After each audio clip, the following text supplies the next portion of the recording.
Hello and welcome to Zenger Folkman's Leadership Skills series, where we discuss the 19 differentiating competencies that make the difference between good managers and extraordinary leaders. I'm Brianna O'Corin. I'm Joe Folkman. And today we are going to discuss everyone's favorite skill, building relationships. Now, in the office, some people may not really see the value or importance of this skill. So why is this one of the 19 differentiating competencies? Well, we found that building positive relationships was sort of the glue that holds an organization together. And as you think about quitting a job, if you love working there, and we just had one of our employees who got promoted and she got a great job, but it was hard for her to leave, and that's again the glue. It's holding an organization together. I don't know if you've ever had a boss who asked you to do something that was really hard, sort of like I do every week with you, that kind of thing. Yes. Well, part of it is if you didn't care about that boss at all, if you're like, I don't care, but if you have a relationship, I used to work with Larry, and Larry would interview me once a month, and he'd bring me in and he'd talk to me, and I always had a list of stuff he could do for me, right? But he would say at the beginning, I so much appreciate what you're doing, and thanks so much, and blah, blah, blah. And I'd just melt, and I'd never give him my list. But it's interesting because that relationship gives us a meaning in our lives. It gives us purpose in our lives, and the better relationships, the better the leader, and it's key to so many other competencies. So we have a lot of research on this particular behavior. What are some of the statistics and things we found about why this is so important? What are leaders around the globe saying about this? Well, when we looked at the effectiveness of leaders, and we said, where does this rank in terms of the 19 competencies in terms of how effective people are? It came in 12th place. Oh, low. Yeah. And that just describes this is difficult. I mean, we go to work, get work done, we have a job, we got all these other things going on, there's conflict, there's issues in the organization. So having positive relationships with others isn't a piece of cake. It takes work, it takes time and effort.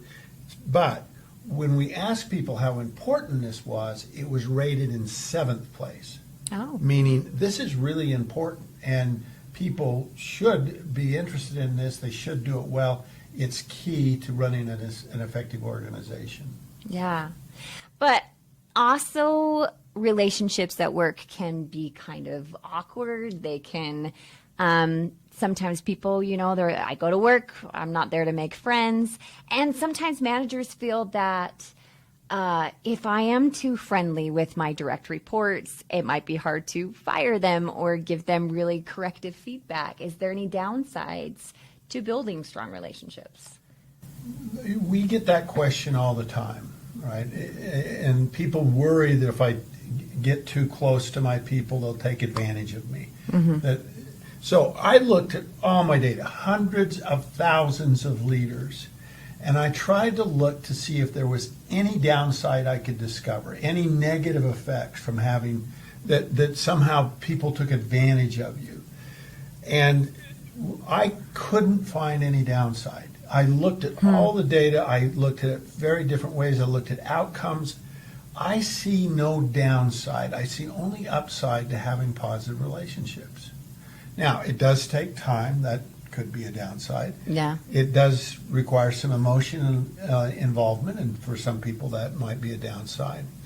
But the idea that somehow because you have a good relationship that will decrease performance, or that it will it'll make you vulnerable to some things.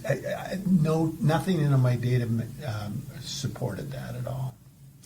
Okay, so let's say people want to get better at this and they're not very good.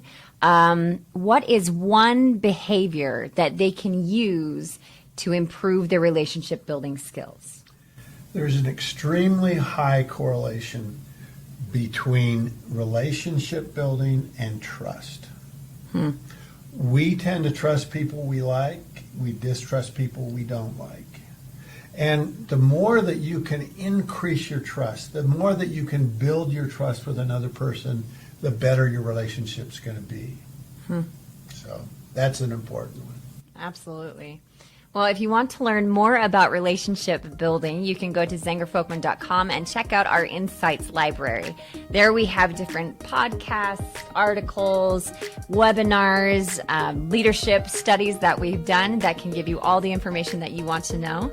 So be sure to check that out at zengerfolkman.com and tune in for the next leadership competency.